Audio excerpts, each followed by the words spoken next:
coisa. Então, o que o Dória falou é, não é coincidência que isso aqui esteja acontecendo por causa dessa variância aqui.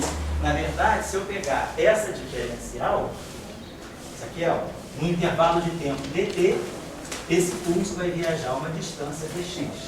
Então é claro que C2 dt2 menos dx ao quadrado é igual a zero para as ondas eletromagnéticas, raios de luz, por exemplo. Então essa condição aqui, agora, o dual disso aqui é isso aqui. Quem trabalha com a diferencial dx, na verdade, a gente está dizendo isso aqui.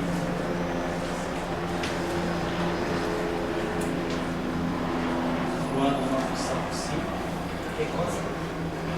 essa descrição aqui, isso aqui é a cinemática, isso aqui é a função de onda. Se eu pegar um pulso luminoso que tem uma certa forma, por exemplo, exercício aí para vocês também, já fica como exercício.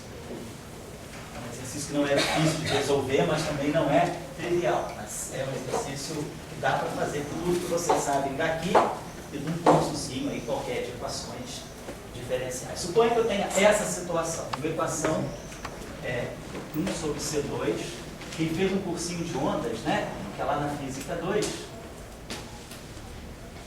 se a gente tiver uma onda, nem vou botar a velocidade V não, você tem uma onda que se propaga com uma velocidade V. Tem um fenômeno ondulatório que se propaga com uma velocidade V. E aí eu tenho um pulso, né? Eu vou querer descrever a propagação, um instante t igual a zero, eu tenho um pulso assim, eu vou querer ver como é que esse pulso se propaga no tempo. Então nós temos uma equação de onda para esse pulso. Vamos dizer que eu tenho uma função f dx. Estão lembrados aí lá do cursinho, quando a gente pega uma função f de x menos vt, para t igual a zero, eu tenho uma certa função f de x. Para t igual a 1, eu tenho a mesma função f de x, só que deslocada para x igual a v. Para t igual a 2, a mesma função, só que f de x menos 2v.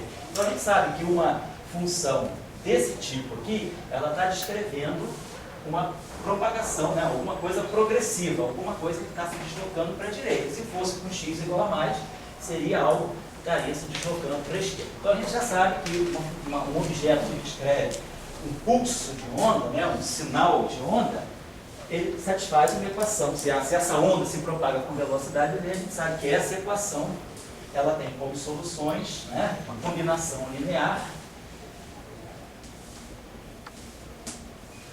A solução geral seria algo desse tipo, uma função f de x menos vt, coeficiente aqui, uma função g de x mais vt. A superposição de um sinal para a direita e para a esquerda é a solução mais geral. Vocês mostram que qualquer função f de x menos vt ou qualquer função g de x mais vt satisfaz essa equação, só usando regra da cadeia. Não sei se vocês sabem lá da física ondulatória. Nesse caso aqui, suponhamos que a gente diga o seguinte, no instante t igual a zero, e para qualquer x, eu conheço o meu sinal. Ou seja, no instante t igual a zero, eu tenho algo que seja, por exemplo, assim. Isso aqui é a minha função f de 0x. Eu dou a condição inicial. É um pulso assim. E aí agora, ligo o tempo e deixo esse cara se propagar. Quem governa a propagação desse sinal aqui é essa equação. Então eu estou dando a condição inicial. Isso aqui é um f de x. Então isso aqui é o meu f de x. Então, na condição inicial, no instante t igual a zero, eu preparei esse sinal. Vou deixar ele evoluir.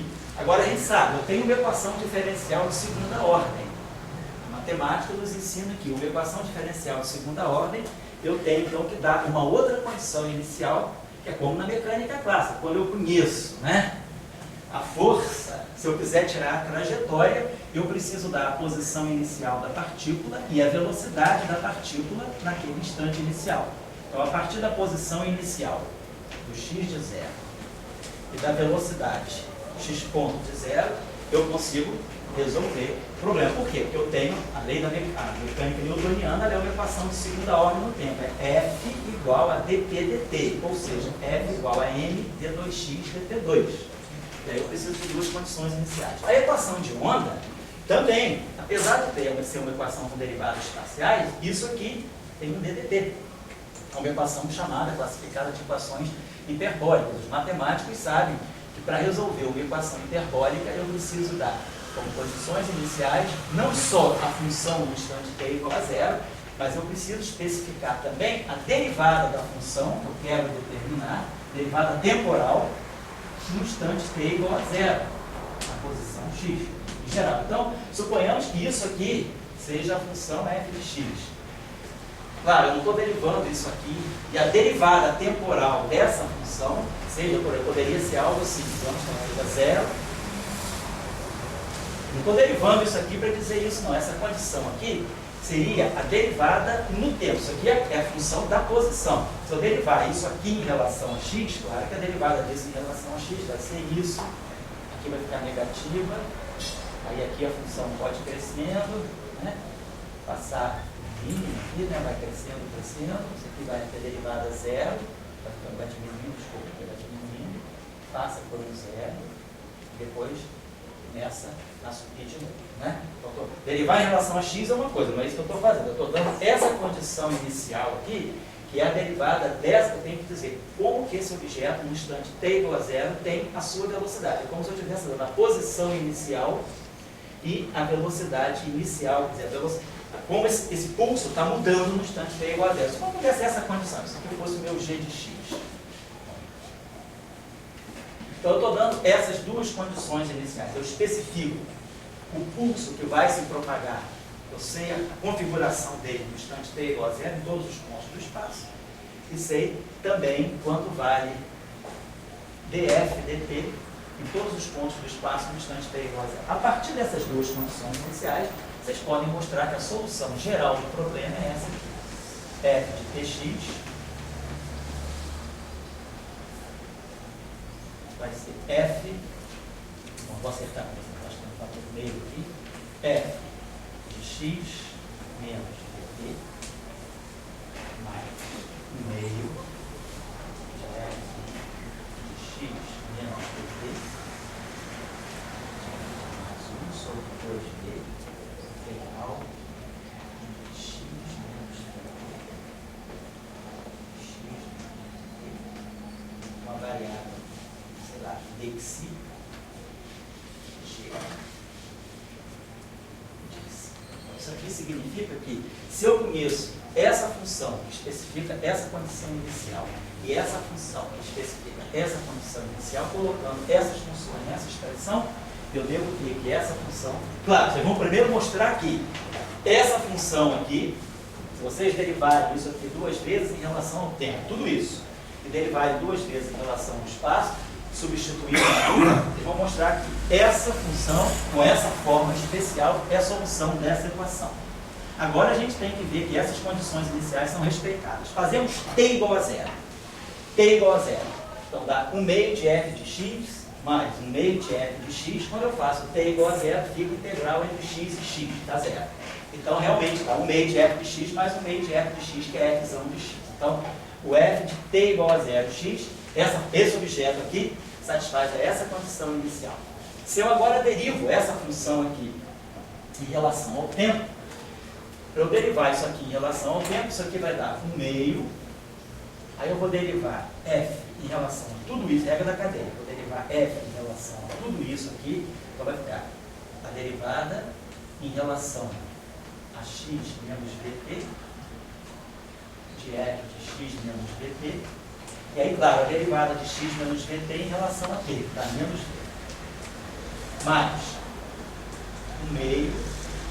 Aí eu vou derivar essa função aqui, esse objeto aqui, aqui é, desculpa, aqui é mais, perdão. Aqui é mais, tá? Aqui é menos, aqui é mais. Então, derivar isso aqui em relação ao tempo é a mesma coisa que eu derivar em relação a x menos vt. Essa função em relação a x mais vt é essa cadeia, e derivar x mais vt em relação a t, a v. Essa aqui é a primeira derivada disso em relação a t, derivada disso em relação a t, agora eu tenho que derivar essa função em relação a t. Então é exercício, tá? Só quero mostrar que as condições iniciais estão satisfeitas para mostrar que eu estou deixando o exercício certo. Então vamos pensar, essa integral aqui eu posso quebrar o seguinte, integral entre x menos dt, sei lá, em 0, dd de si, g de si, quebrar essa integral em 1 sobre 2b, mais 1 sobre 2b, integral entre 0 e x mais dt, de d de si, g de si. Só estou querendo agora derivar essa função aqui em relação a t. Quer dizer, eu tenho que derivar essa função com esses extremos aqui dependem disso. Isso aqui é uma variável muda, não tem nada a ver com a coordenada dela, é uma variável de integração. O t está aqui, a função está aqui. Então, o teorema fundamental do cálculo, nós sabemos que a derivada em relação a x da integral entre um ponto fixo e x de uma função f de alfa de alfa, pelo teorema fundamental do cálculo, a derivada da integral é o integral do teorema fundamental do cálculo. A derivada em relação a x da integral entre a e x, f de alfa de alfa ou f de x. Então aqui eu posso botar menos e trocar os limites de integração. Então, se eu derivar esse objeto aqui agora em relação a t, regra da cadeia, eu vou derivar em relação a x menos vt e vou derivar x menos vt em relação a t. Então, vou querer agora derivar esse objeto aqui, que é esse pedaço aqui. Quebrei isso aqui em 2 pedaços. O primeiro pedaço, para poder ficar bem próximo do teorema fundamental do cálculo, eu coloquei desse modo. Deixa eu apagar isso tudo aqui. Nós estamos só verificando as condições iniciais. Então, quando eu derivar isso aqui em relação a x menos dt, eu vou ter derivada da integral, que é a própria função. Então, eu vou ter menos 1 sobre 2b g de x menos dt. Estou usando isso aqui, estou derivando em relação a x menos dt, e agora eu vou derivar x menos dt em relação a t, porque na verdade eu estou fazendo isso, ddt disso aqui. Eu preciso tirar o f ponto, derivada. Então, derivar em relação a t, derivar em relação a isso e derivar isso em relação a t. Derivando em relação a isso, pelo teorema fundamental do cálculo, me dá isso. E agora, vezes a derivada de x menos dt em relação a t, que dá menos d, que é v minúsculo, né?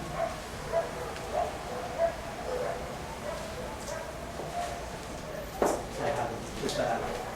Tudo v. Esse v aqui é o mesmo v, é um v só. V é a velocidade da onda. Vale se v for igual a c, obviamente, né? Para qualquer onda com velocidade sonora, e basta que seja uma equação de onda. Então, isso aqui tudo é v. E agora eu vou derivar o segundo pedaço. Qual é a derivada desse objeto aqui em relação a t? É a derivada em relação a x mais vt, derivada em relação a esse argumento aqui, né? Mais 1 sobre 2b, g de x mais vt. E aí a derivada de x mais vt em relação a t, né? Então tá legal. Então a derivada dessa função aqui, se eu tenho esse objeto aqui, eu quero derivar esse objeto em relação a t, eu vou ter isso aqui, mais isso aqui. Então isso aqui, na verdade, né, está me dando essa coordenada aqui. Eu posso dizer, isso aqui é uma função f de, sei lá, de si, isso aqui é o f' de si.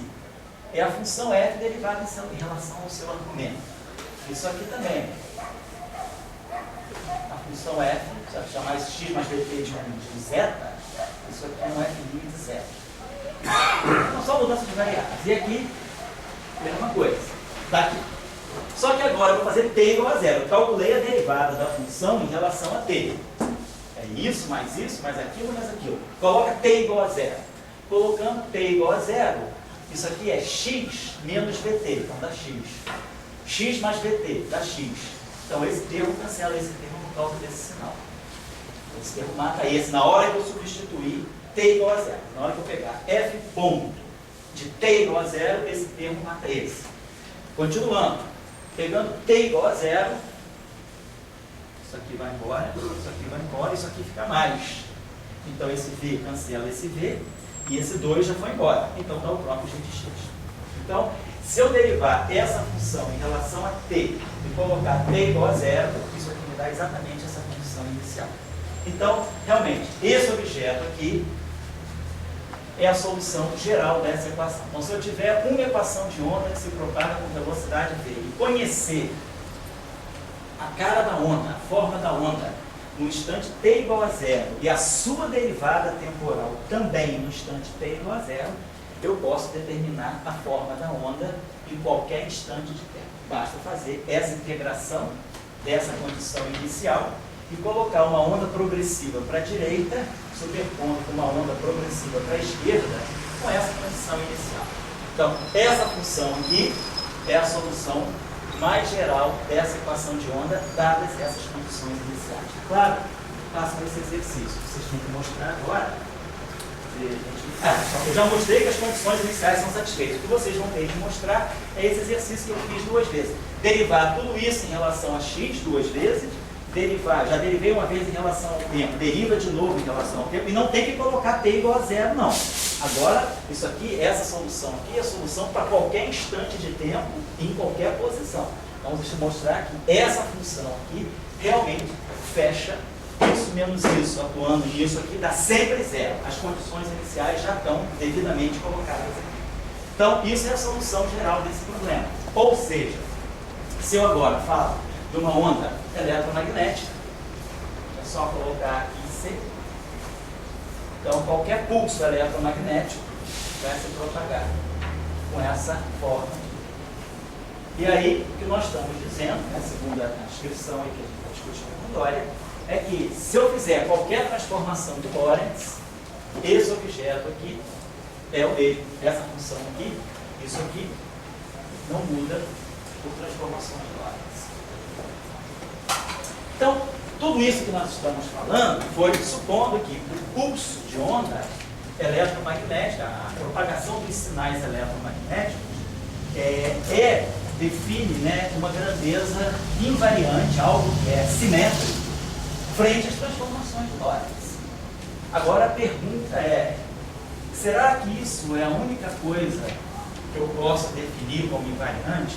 Será que eu poderia pensar numa outra grandeza que fosse invariante frente a um grupo de transformações do espaço de Wien-Rosses e ver o que essas transformações representam? Então, a premissa que nós colocamos é, dada a propagação do sinal de onda eletromagnética, quem é o conjunto mais geral de transformações que deixa a propagação desse sinal invariante?